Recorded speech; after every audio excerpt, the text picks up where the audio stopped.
Hoje, a nossa análise vai investigar um dos maiores mistérios da biologia humana. Durante décadas, a medicina tratou diversas condições crônicas de forma totalmente isolada, como se fossem problemas separados.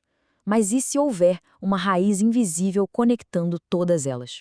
A gente vai desvendar exatamente isso, mostrando como pequenos desequilíbrios lá nas nossas células escalam para problemas sistêmicos gigantescos, usando dados que vão desde os laboratórios de Harvard até estudos clínicos aqui no Brasil. Para começar a montar esse verdadeiro quebra-cabeça, a gente precisa responder a uma pergunta intrigante. O que a doença arterial coronariana, o diabetes, o câncer e o Alzheimer têm em comum? Quer dizer, à primeira vista, são patologias completamente diferentes, né? Afetam órgãos distintos, têm sintomas e tratamentos que não se parecem em nada. Só que pesquisadores focados no envelhecimento saudável começaram a notar um padrão, digamos, inegável nos bastidores de todas essas condições. E isso nos leva a uma constatação muito poderosa, publicada pela Harvard Health. Pensem nesta frase: os 4 cavaleiros do apocalipse médico, doença arterial coronariana, diabetes, câncer e Alzheimer, podem estar montando o mesmo corcel, a inflamação. É forte, não é? O consenso científico atual aponta a inflamação como a principal suspeita, a causa raiz que impulsiona as maiores doenças degenerativas da nossa era. Mas, para entender como um processo natural se torna tão perigoso assim, a gente precisa primeiro separar o que é proteção do que é, de fato, destruição. Vamos dar um passo atrás e olhar para os suspeitos. A gente precisa diferenciar os 2 tipos de inflamação. O corpo humano tem um exército interno simplesmente incrível que foi projetado para curar e defender. Então a inflamação, na sua essência, não é uma vilã, tá? Ela é um mecanismo de sobrevivência totalmente indispensável. O grande problema surge quando esse mecanismo de defesa perde o seu botão de desligar. A diferença aqui é absolutamente crucial. Na inflamação aguda, como quando rola um corte no dedo ou uma virose, o sistema imunológico despacha seus glóbulos brancos rapidinho. Fica vermelho, quente, incha, dói, mas logo o tecido cicatriza e o corpo volta ao normal. É jogo rápido. Agora, no cenário crônico, o sistema imunológico entra num estado de alerta máximo e fica travado nesse modo de ameaça, mesmo quando não tem perigo nenhum à vista. E aí, em vez de curar, o próprio corpo começa a atacar e destruir os próprios tecidos de um jeito contínuo. O pessoal do laboratório Rota-Misli-Gil, lá em Harvard, até criou um termo bem específico para quando isso acontece no contexto do ganho de peso. É a meta-inflamação. Basicamente, é uma inflamação metabólica crônica de baixo grau. E olha, essa é uma descoberta monumental. Ela prova por A mais B que a obesidade não é só uma questão de armazenar energia extra. Ela aciona respostas de estresse que levam direto para doenças metabólicas, tipo a resistência à insulina. Mas onde é que esse incêndio começa de verdade? O mecanismo microscópico disso tudo é fascinante. A ciência descobriu que a faísca inicial rola bem fundo na célula, numa estrutura chamada retículo endoplasmático, ou só ERE. O primeiro passo é um desequilíbrio anormal de cálcio nessa estrutura.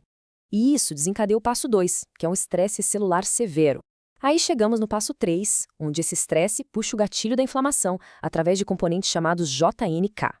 E por fim, no passo 4, essa verdadeira avalanche inflamatória bloqueia a ação da insulina, causando aquele metabolismo anormal da glicose, que é a marca registrada do diabetes. Ou seja, a doença crônica tem um ponto de ignição celular muito claro. Mas não precisamos ficar só na teoria do laboratório. É hora de ver como essa inflamação age na vida real. E para isso, a gente vai analisar evidências clínicas sólidas de uma pesquisa conduzida na Universidade Federal do Rio de Janeiro, a nossa UFRJ, que focou exatamente em populações de indivíduos com obesidade. O grande pulo do gato dessa pesquisa foi mostrar que nem todo perfil metabólico é igual, mesmo quando existe o excesso de peso. A ciência de hoje divide isso em 2 fenótipos. A gente tem o indivíduo obeso metabolicamente saudável, que não apresenta os fatores clássicos da síndrome metabólica, e temos o indivíduo obeso metabolicamente não saudável, que já carrega um risco cardiometabólico bem alto. A pergunta de $1 milhão do estudo da UFRJ foi: qual é o papel das nossas escolhas diárias, principalmente o que a gente come, no controle dessa inflamação sistêmica nesses 2 grupos? Para medir isso com precisão, eles usaram uma ferramenta fantástica chamada Índice Inflamatório da Dieta. Isso não é uma dieta da moda, tá? É um algoritmo real criado depois de revisar quase 2.000 artigos científicos. Ele analisa tudo que a gente ingere e dá uma pontuação. Essa nota diz se os alimentos estão ajudando a apagar o fogo da inflamação ou se estão jogando um balde de gasolina nesse incêndio celular crônico. E os resultados chamam muita atenção. Cruzando o perfil da pessoa com o índice da dieta, fica claro que mesmo quem é considerado metabolicamente saudável, uma dieta que promove inflamação aumenta os níveis de uma substância chamada F2-isoprostano, que é um marcador direto de que as células estão sofrendo danos. Já na galera que não era saudável, essa mesma dieta jogou a pressão arterial sistólica lá para cima. Mas a parte boa, quando esse grupo mais vulnerável adotou uma dieta anti-inflamatória, a pressão arterial caiu visivelmente. É a prova prática de que o garfo tem um impacto gigante na biologia do corpo. Aquele salto no tal do F2-isoprostano revela uma coisa perigosa, um verdadeiro ciclo vicioso. Funciona assim: o estresse oxidativo gera inflamação. A inflamação chama mais células de defesa, que acabam causando, por engano, ainda mais estresse oxidativo. É uma bola de neve. Esse ciclo não para e começa a corroer o corpo por dentro, machucando de forma irreversível as células e o revestimento interno dos nossos vasos sanguíneos, que a gente chama de endotélio. Quando esse ciclo vicioso perde o controle lá no nível microscópico, a fatura chega, e a longo prazo o estrago é visível. A inflamação deixa de ser só um problema num lugarzinho específico e passa a viajar livremente pela corrente sanguínea, espalhando danos por todos os nossos sistemas vitais. Vamos dar uma olhada em como essa inflamação crônica age como uma intrusa nos nossos principais órgãos, começando pelo sistema cardiovascular. O coração, infelizmente, está bem na linha de frente desse ataque. O colesterol vai se acumulando nas paredes das artérias e forma placas. Até aí, ok. Mas o nosso sistema imunológico entra em desespero e trata esse colesterol como um invasor alienígena. Ele dispara uma resposta inflamatória pesada. O corpo até tenta colocar um curativo, formando uma capa fibrosa por cima dessa placa. Só que a inflamação contínua literalmente devora e afina essa capa. Uma hora ela se rompe, o material vaza, cria um coágulo na mesma hora e bloqueia o sangue. E assim, com essa cascata inflamatória, que acontece um ataque cardíaco. E não para por aí. O cérebro também sofre demais. Altos níveis de inflamação pelo corpo estão ligados a um envelhecimento acelerado da nossa mente. Sabe aquela névoa mental, onde lapsos de memória e confusão viram rotina? Pois é, mas a coisa fica mais séria. A inflamação incentiva a produção de uma versão anormal da proteína tau, que é exatamente uma das marcas biológicas encontradas nos cérebros de pacientes com a doença de Alzheimer. Para o nosso movimento e flexibilidade, o preço cobrado é altíssimo. Nas articulações, a inflamação crônica é o motor das artrites inflamatórias, tipo a artrite reumatoide e a gota. O sistema de defesa fica tão confuso com a inflamação que começa a atacar os tecidos estruturais do próprio corpo. Ele destrói a cartilagem, rói os ossos e enfraquece tendões. É o que causa aquela dor persistente, inchaço, rigidez e irrita toda a rede de nervos ao redor. A parte da digestão e o sistema de filtragem do corpo não tem folga também. No intestino, isso joga lenha na fogueira de doenças duras como Crohn e colite ulcerosa. Mas o que a medicina está de olho mesmo é no fígado. Quando junta gordura no fígado, o problema maior não é só a gordura, é a inflamação absurda que ela aciona. Essa inflamação crônica vai matando células importantes e pode evoluir para cirrose, que é uma cicatriz permanente no fígado, e até mesmo aumentar bastante o risco de câncer hepático. Com um quadro tão sistêmico assim, a pergunta natural que surge é: tem como frear essa destruição? E a boa notícia é que sim. A ciência não apenas mapeou o tamanho do problema, como também encontrou o caminho das pedras para a solução.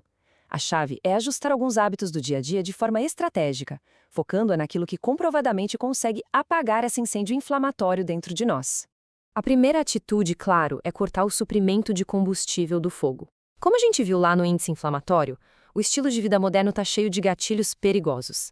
A evidência científica é claríssima ao pedir moderação no consumo de carnes vermelhas e processadas, além dos famosos carboidratos refinados, doces e refrigerantes. E não é só comida, viu? Ficar muito tempo parado no sofá, o sedentarismo e viver com os níveis de estresse sempre no limite são fatores fortíssimos que mantêm o nosso corpo sentindo que está sob ataque. Mas também podemos e devemos usar a nutrição como uma arma de defesa. Adotar padrões alimentares bem no estilo da dieta mediterrânea é o grande segredo. Por quê? Porque esses alimentos são cheios de compostos que lutam contra o estresse oxidativo. Pense em ingredientes ricos em carotenoides, polifenóis e ômega 3. Coisas deliciosas como azeite de oliva, espinafre, salmão, sardinha e frutas vermelhas. Eles não só nutrem, eles mudam a química das nossas células e forçam a inflamação a recuar. Contudo, comer bem é apenas um dos pilares. A gente precisa de uma defesa completa. Exercício físico, sem precisar ser um atleta ou profissional, numa intensidade moderada, regula os níveis das nossas células de defesa. Práticas para domar o estresse derrubam os níveis de cortisol e dão uma trégua para o sistema nervoso. E claro, a medicina moderna entra com tudo quando necessário, usando desde anti-inflamatórios até medicamentos para controlar o colesterol e vírus, sempre com prescrição médica para remover as ameaças primárias. Chegando ao fim da nossa exploração de hoje, fica aqui uma reflexão final. A ciência comprovou, seja nos microscópios de Harvard ou nos estudos clínicos da UFRJ, que o declínio da nossa saúde não é um simples acaso, é uma reação que acontece bem lá no fundo, nas nossas células. O nosso ambiente e o que a gente consome dão um comando para o corpo curar ou se autoatacar. Se a raiz das doenças crônicas é tão microscópica, não seria lógico pensar que a verdadeira cura, a nossa linha de frente, começa nas decisões de cada dia e principalmente no que a gente coloca no prato? Fica a reflexão.